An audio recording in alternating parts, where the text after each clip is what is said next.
I think it's time to get going. So this part of our day is kind of cool. As a startup guy myself for a number of years, I have, as the kids would say, mad respect for what you guys are doing, or hella respect, or whatever the right set of foolish words that an old guy like me can spit out. But so here's how it's going to work. They're going to have 3 minutes, and I'm going to try and get one compelling question from the audience for each of these guys, and then they will tell you where they are. Please visit with them in the so-called IoT village. And I know we're going to start, I think we're going in order. So, Chris, who are you? What the hell do you do? Right. Hello, everybody.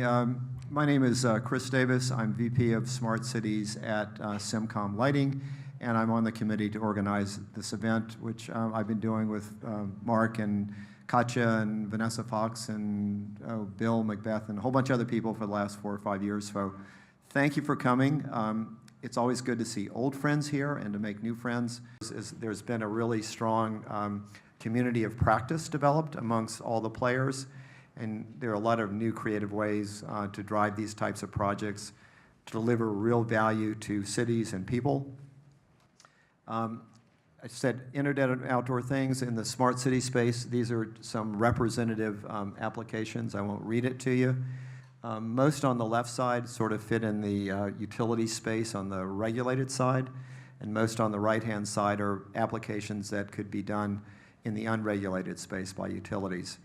And our whole goal, and we're showing this in the village, is to provide an innovation ideation platform which allows cities and utilities to realize those applications, enable those applications outdoors that have not been articulated or even thought about yet. And I can give you some examples in the exhibit. So I think that's all the slides I have, right?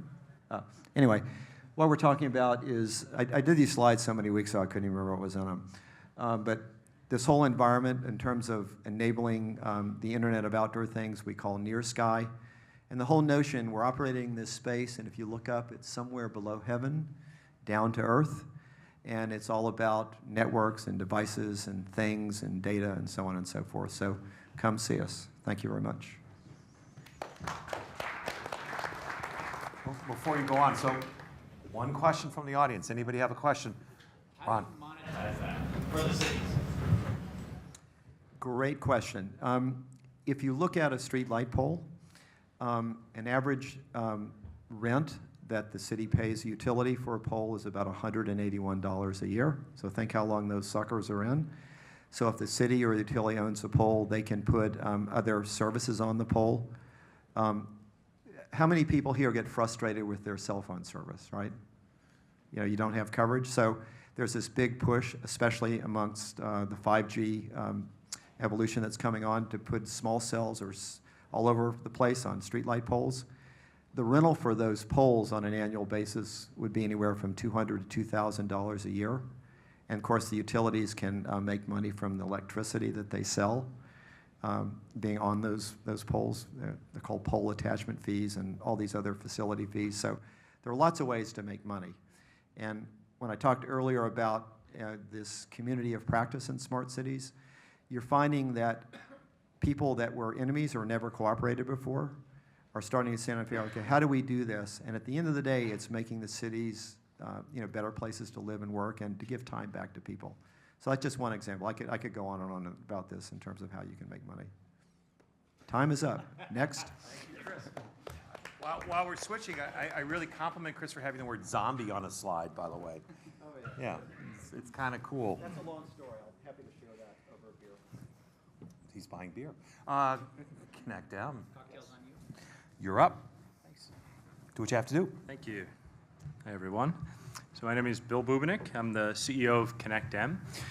So ConnectM Technology Solutions, actually a company that was founded back in 2007 and focused on the IoT space specific to indoor climate or indoor health. So when we think about that, we think HVAC, so heating, air conditioning, ventilation. Plenty of customers, plenty of deployments, all of that's there. But sort of where we are today and why this kind of fits into startup is we've had a lot of demand for analytics. So IoT Connect Monitor is one thing. Connecting all that devices and then ingesting all that data is the next thing. And how do you monetize that? So our customers have been asking us for years now, what's the next step in terms of data analytics? So we've tried start, stop, failed a couple of times in different things. We realized we needed to build a separate platform and architect it properly from day one. So what we did was we built our RI platform, which is effectively built to ingest large amounts of data and run lots and lots of queries against that, which turned into our offering, which became data science or AI as a service. So that's kind of the next step for us at ConnectM is RI platform, data science as a service. The idea was complete sort of simplistic model where cloud-to-cloud connection is possible. So if you imagine HVAC OEMs are collecting all this data off of their equipment in the field, it's all going to their cloud. That connects to our RI platform cloud, and it spits off sort of analytics or analyzers that we've built. So we've got,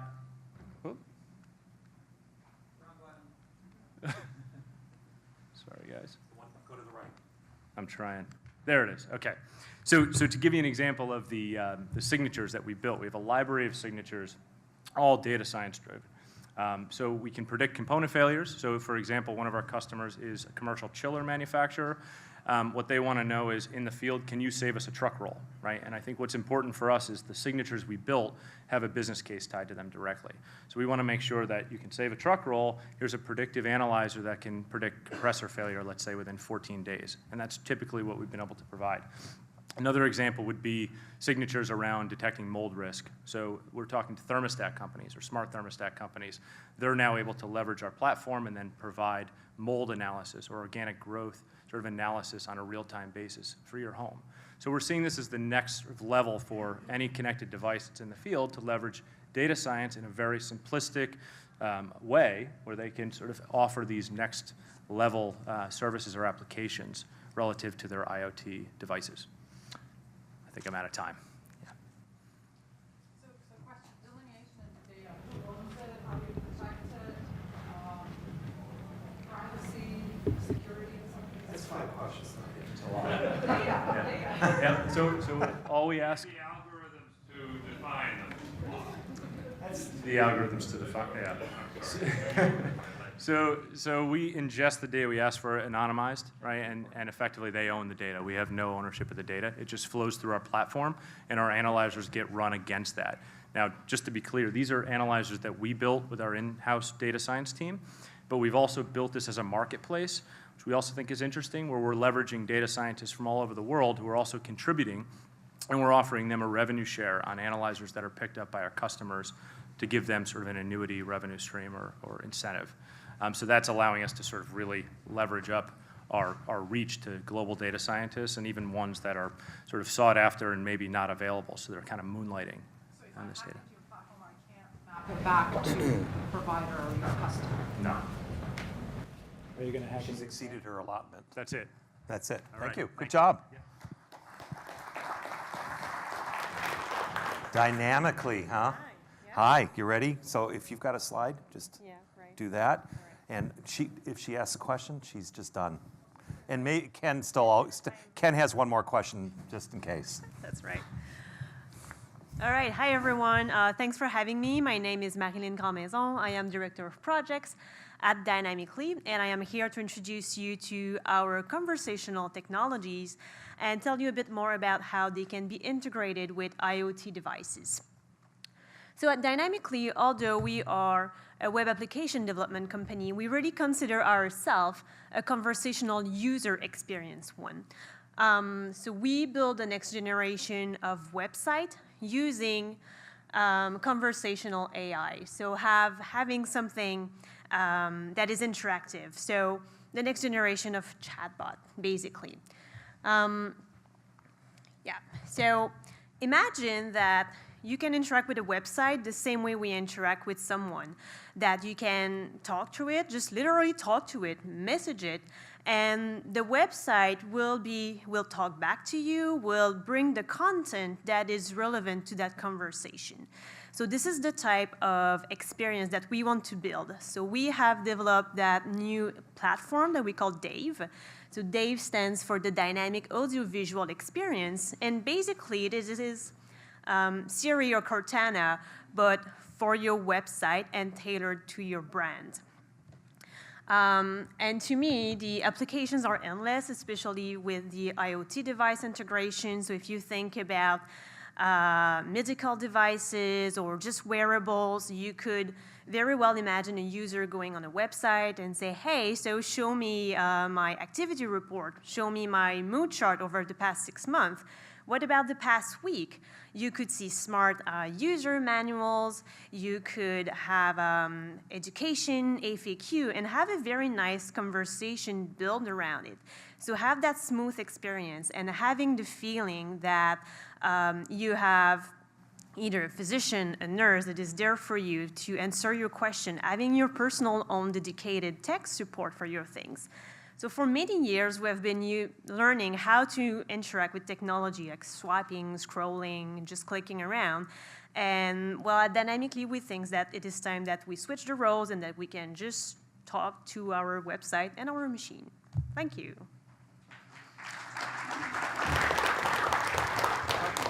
Questions, not Nadia? Ken? Nothing? Got to have one question. You want to ask a question, Chris? Okay. Profanity, how does Yeah. Just kidding. No, but we have a content moderator to make sure that it doesn't go. I was just thinking about some web experiences that we all have, where you can, like, 6-letter, 4-letter words. No, this is, we thought about it. That's it? Well, no, we'll give you one because Chris didn't count. When you're talking to on the website, what would that look like? Would that look like a chatbot or a Right, so I have a bunch of examples at the exhibition table, so I will be happy to show you some demos.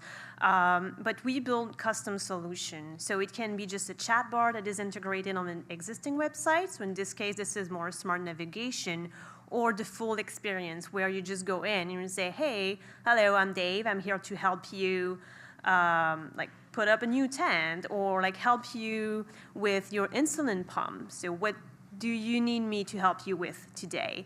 And then like that will go from a very clean interface, and it can like swap, and then you have your video that comes up, or just your content that is brought up as part of the conversation. Very good. Thank you. This is a helium gateway. Soon available everywhere. How was that? What I skipped? This is a helium gateway. Soon everywhere. I can't read my own writing. Well, why don't you tell them what the hell this thing is? All right. So I kind of flubbed it, but at least you got Mark here. you got an extra 4 seconds. All right. Let's see if I can. Use the clicker button on the right. Right. Okay. No, it's this. This one. I can teach you. There it is. Okay. Thank you for that lovely introduction there, Mark. So my name is Mark. I'm part of a company called Helium. Show of hands, who has heard of Helium before showing up here at this conference? A couple? Okay, well, I hope Kasha would have heard of it. So Helium is fixing IoT. This is our pitch. I've got 2.4 minutes left, so I'm going to try and be evocative a little bit. So we were founded in 2013. We've raised a fair amount of money from companies like COSA Ventures and Google Ventures and First Mark Capital, Mark Benioff, these sorts of people. And initially, we were founded to build a distributed wireless network for device and sensor data. And this was four years ago. And since then, we've built certain iterations of this platform and have done hundreds of customer engagements, and quite frankly, are still not happy with the way that the space is going. So it's our opinion that, this is better over here. We believe that to date, the IoT has largely failed. There's tons of success stories, hundreds, thousands, but the numbers that analysts are putting out there, we're nowhere near hitting them, and we think there's a variety of reasons for why this actually is the case. And I can say this because I consider Helium as part of the problem. We're very honest about what our tech is, and although it's quite good, and I've got some great use cases back there at our table behind the dancing robot, we're part of the problem for a variety of reasons, which I'm happy to elaborate on. One is that there's a confusing morass of protocols and transports. So if anybody in this room has ever looked at a business problem and said, hey, I want to build a connected product for this, first question is, how do I connect this thing to the internet? There's 17 different answers that are equally as confusing. Vendor lock and hidden proprietary parts. So you can get really far using a platform, that might look really good on the surface, but then you get 80% of the way in, and I don't know, maybe they're locking some sort of feature on their platform that results in you getting locked in. We think that's a terrible way to do it. Tough to own your own data. Right? Send data through our IoT cloud. Maybe we'll look at it. Maybe we won't. Lots of confusing things there. Tough to share infrastructure. So now what we've got in the United States and I guess other parts of the world is people building IoT networks on a certain protocol or using a certain piece of technology. You might be building your own IoT network. Your neighbor might be building their own. They might be using the same wireless protocol underneath, but you're not actually sharing resources, and that's wildly inefficient. So we think that's a terrible thing. And then lastly, a company that's rolling out a massive product on some sort of connected link or IoT platform is making a bet on that vendor or on that network. At this point, cellular networks are probably the only network out there that's not going to go away. And so you're banking the future of your business on this company not disappearing. We think that's the wrong way to do it. So we at Helium, we're sick of these problems. That question mark's a little bit off center there. So we're building a bunch of technology to fix them. I am in the back, again, behind the dancing robot. Come find me. I'd love to have a conversation with you. Thank you. Nicely done. Don't go away. Who's got a question? Oh, we've got one. Where is it? Right here. So what's the gateway? The question is, what's the gateway? It's right there. See? This got is some mileage out of it. This is the Helium gateway. So this is the current version of our wireless gateway. We've got a new one coming out I can tell you all about after this. Is that what secret sauce is? I don't understand. Yeah. How much time do I have left here? Keep going. Oh, so this Helium gateway does data connectivity on two sides. One side is it transmits wirelessly to devices and sensors in range. So this thing can connect to thousands of devices running the Helium wireless protocol over many miles. On the back end, it talks to a cloud infrastructure over cellular, Wi-Fi, or Ethernet. That's the basic. Yeah. And it's a cool-looking box. It's a nice ID. Yeah. Big Apple fans at Helium. Yeah. Thank you. Good job. Thank you.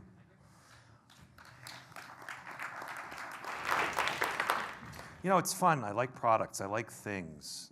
So you can hold up your thing. I held it up earlier, but what is this? Who are you? And what problem do you solve?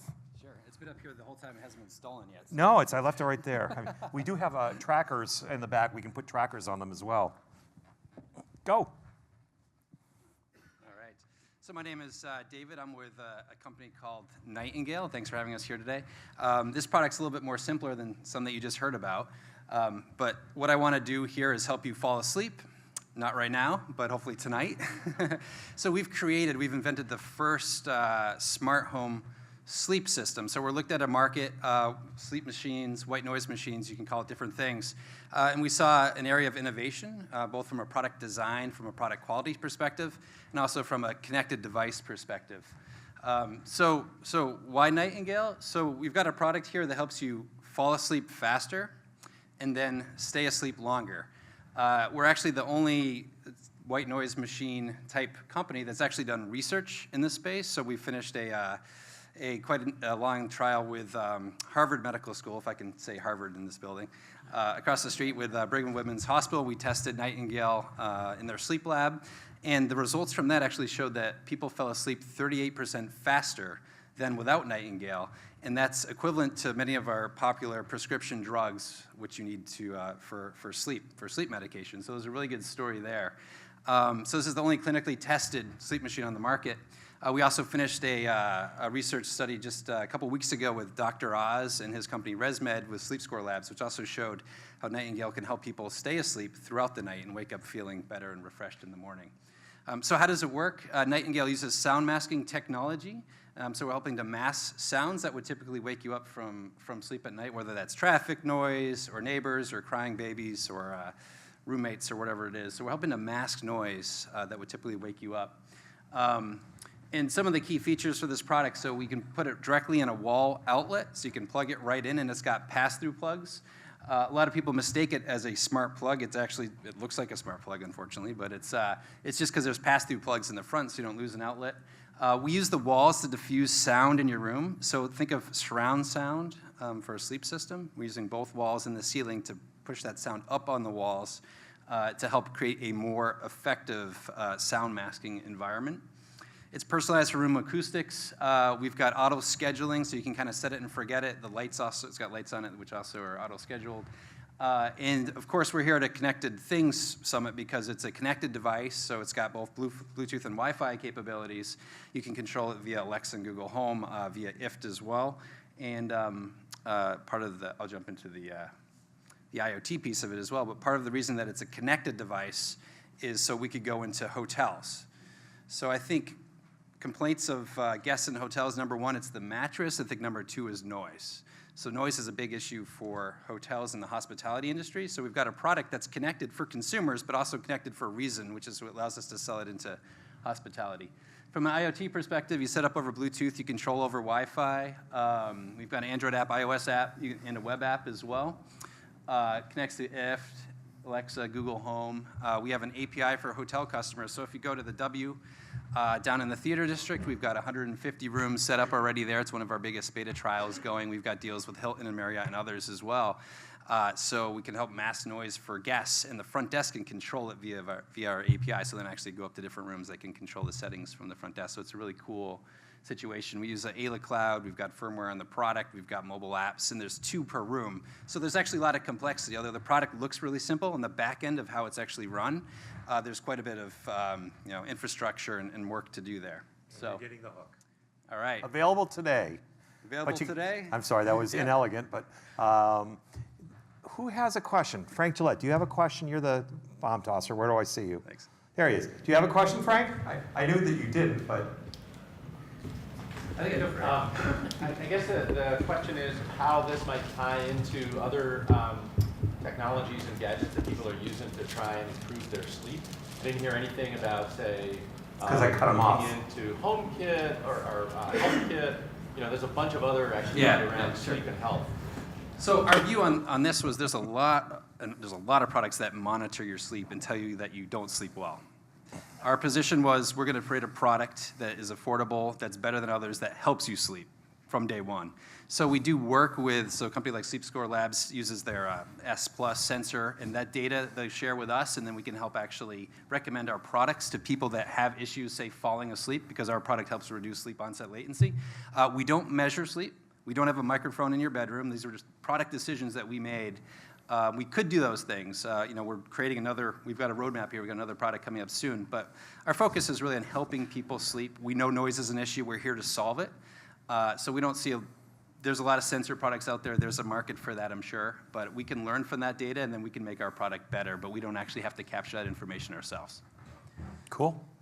Thank you. Right, Nicely done. You didn't even take your box. Unless you want to. You got to keep this as a gift. You want me to? Thank you. I don't hold think it I for can. now. Okay. That means I'm not getting it. Thank you, panel. Thank you, Mark. We're done.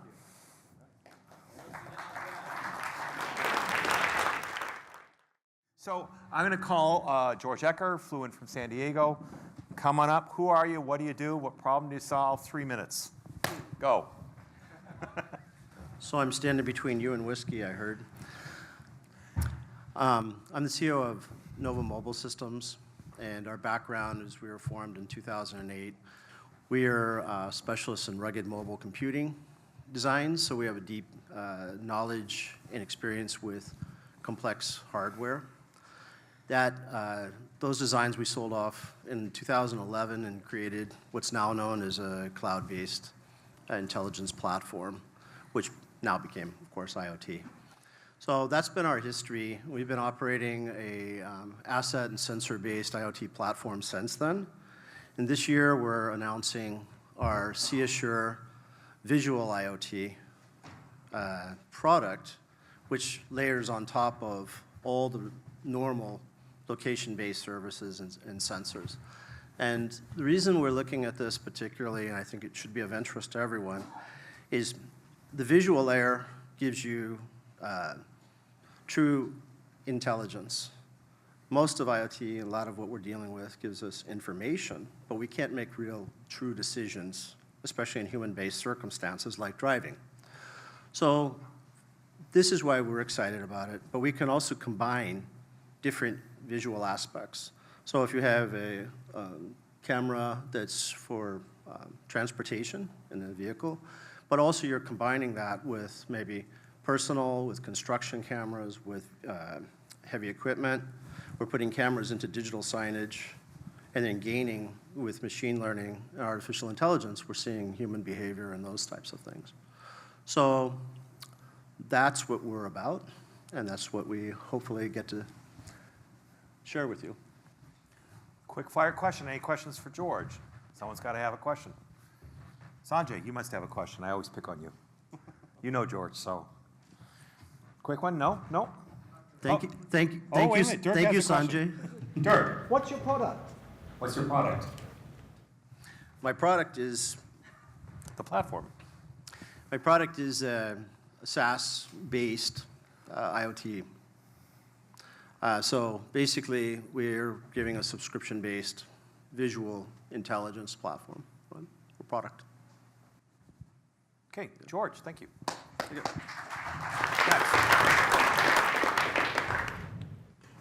You ready for your 3 minutes? Yep. This because I'm kind of short and I don't think. We can try and do that. The AV guys are right now having fits. I'm just going to pull it out. Oh, All right. you're not that short. Great. Thank you. All right. Thanks everyone for coming. Before I start, can I ask who has heating at home that's electric or gas? It's about everyone. And who took public transportation to this event today? Or that counts, any type of mobility, all right. And who really likes Cambridge's public drinking water? Very few, okay. The guy on the camera likes Or it. if you drink tap water when you go to restaurants. Okay, a lot more, all right, okay. All right, so you're already contributing to IoT data because you are using public utilities every day, every hour. So my name's Rachel. I work at Open Data Soft. We're a SaaS company, and we've been working a lot with IoT data with both local governments as well as companies in the smart city space, as well as companies creating smart devices. So today I want to talk to you a little bit about the challenge we're facing, our product, and the type of public and private value we are creating. Now, in terms of the challenge, it's centuries old, sharing information. But instead of now with just people at the right time and with the right medium, it's also sharing things. And how do you share this information that can be valuable for different users? So we have a SaaS product as well as a data network where we aggregate information from different sources. We transform that into more structured data, and then we make it easily shareable. You can also create data products out of your devices.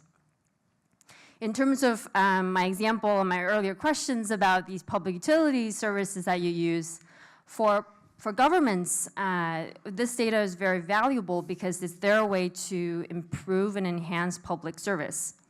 For companies, this is not only helpful for operational efficiency, but also potential revenue drivers as well as new ways to engage with your customers. These are some values that our customers currently describe to be super helpful. In terms of the company, we're based in Boston and Paris. And if you have any questions, please come ask.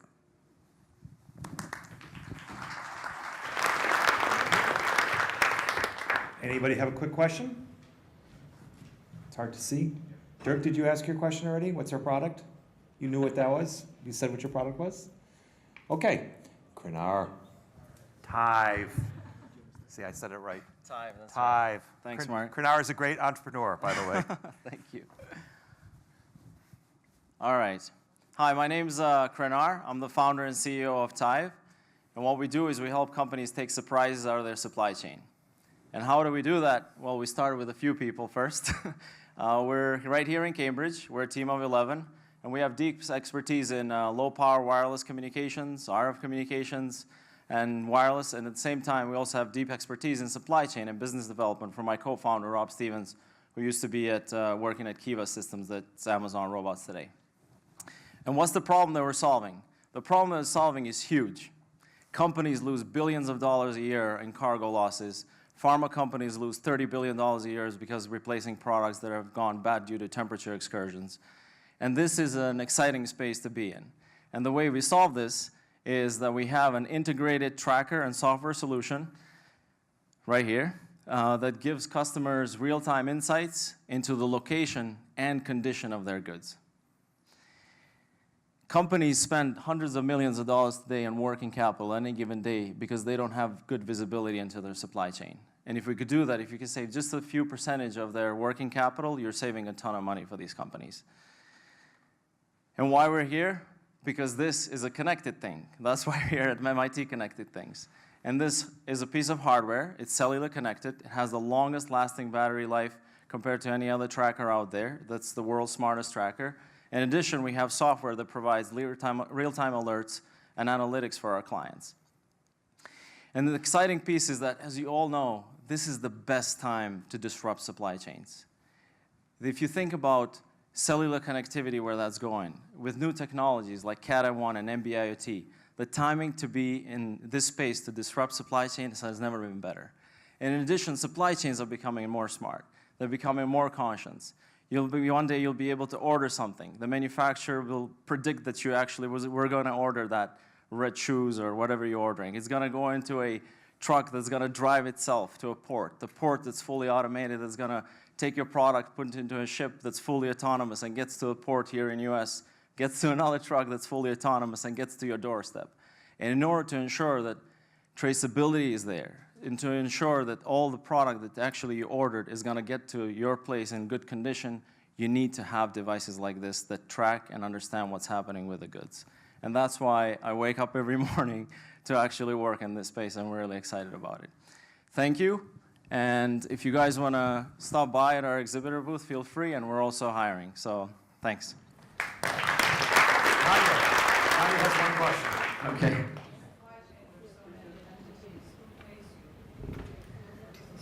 Today, the business model is very simple. It's a SaaS model. Companies pay $50 a month per tracker per month. And the way it works is that's the list price, and it keeps going down from there. But manufacturers pay us. So manufacturer is the person who really cares about the product. 70% of our customers are manufacturers, and 30% are freight forwarders. And freight forwarders or even 3PLs get asked by the manufacturer, can you please track my product? I want to know how is it doing in the field before it gets to the end customer. Because at the end, when you receive something that's broken, you don't blame the shipper. Yeah, thank you. Oh, wait, we got Marty. We'll let him slip one in.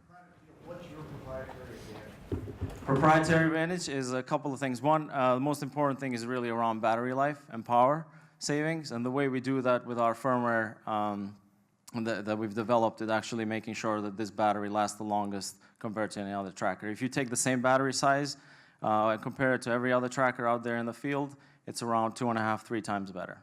How long does it last? So this one, the battery size that's pretty tiny here, lasts for 6 months. Wow. Oh, Go ahead. We'll let one more slip in the very back. So this becomes a service that the shipper can charge the party that's contracting them to move their goods from point A to point B? Yes, so that 30% that I mentioned, it's a value-added service for them. So And the other ones are just direct sales. thank you, Kanar. Thanks, Mark. Everyone's going to still be there. And now for the very last presenter. Take advantage of this opportunity. Thank you. Hello, I'm Matt, founder of UBS. Hit the right-hand side, yeah. Water damage. We all know someone who experienced it. I own 2 apartment buildings. I've seen the cost, pain, and sorrow they cause. 4 years ago, I was at the country home with the family for New Year's Eve at dinner. And I had a call from a tenant. I had to drive 2 hours to the city, pick up my tools, fix the leak, and I got back to the country home in time for New Year breakfast. Formerly, I founded and exited 2 cybersecurity companies. So I asked myself, why can't we use the same high-tech tools to apply them to the very real problem of water damage? And bear with me here. You see, in cybersecurity, the logic is it is much safer and cheaper to prevent a threat from happening than to detect it after the fact. So at UBS, unlike our competition, we decided to prevent water leaks before they happen. Here's how it works. We install our smart water valve at the water mains, and it's always shut off. It only opens automatically when people need water. Most water leaks happen when no one's home, but if there's no water leak. Water damage is now the #1 reason for insurance claims. And in multifamily buildings, it multiplies the risk. And gravity multiplies the impact. For insurers, this means 6-figure losses, water damage. And, for insurers, it means 6-figure losses for water damage, and that prevents them from this building ever being profitable again because of the structure of insurance premiums. So a year ago, we launched in Canada with a partnership with Lloyd's, and in January, we just opened our US office in Hartford. We were selected to be part of the Hartford InsurTech Hub with Travelers and USAA. So we're here to meet real estate and people. We're here to meet insurance people and who are interested to benefit from smart building technologies and put an end to water damage together. So we are an exhibitor here. I welcome you to our exhibiting table. Thank you very much. Okay. We have several questions. Dennis, we'll go with you because I saw you first. How does your valve, your main valve, know the difference between someone's taking a shower or there's a leak? So we talk about the water damage a lot, but it is a full smart building solution. We also do the energy. So we monitor all the water usage, we monitor the energy usage, and motion, noise level, vibration, lights, etc. So the system is an AI-based system, data-driven, and it looks at patterns. And if someone takes a shower, for example, it's going to prevent a false alarm if there's water on the detector, for example, because we know that a shower is being taken. Does that answer your question? Okay, Ziad, you had a question? Did I see that? Similar. How does your valve work? So I'll oversimplify it, but if you have a magic eye that you walk into the room and the light goes on, and then you walk out of the room and eventually the light goes off, think about the same thing with water. So as someone moves into the kitchen or the bathroom, the sensors pick him up, open the valve at the mains, and after they're done, the valve shuts off. Now, the question usually people ask us right there is, but what if I turn my dishwasher on and then go do my grocery shopping? Well, the valve recognizes that the dishwasher is running, and at the end of the cycle, the dishwasher closes the valve. More importantly, what if I schedule the dishwasher for when I'm not home, or my ice maker, or whatever? Yeah, we do have those. We don't sell them at the base package, but it's an option that we sell to the tenants themselves. Yeah, so we do multi-family buildings. Currently, we do multi-family buildings of 100 units or more. So we have one last question, and then I'll wrap up. This gentleman right here in the plaid. Some heating systems, as the water level goes down, requires water to automatically fill it back up again. So how does your system recognize those types of needs? So we're designed specifically for those building with risers. So we do have valves on both the cold and the warm water. And since the valve knows the flow of the water, we can actually distinguish between different usages. For example, if there's a humidifier in the unit, we will open the valve for the time the humidifier needs water and shut it afterwards. So it's a complete smart building solution. Thank you. Thank you.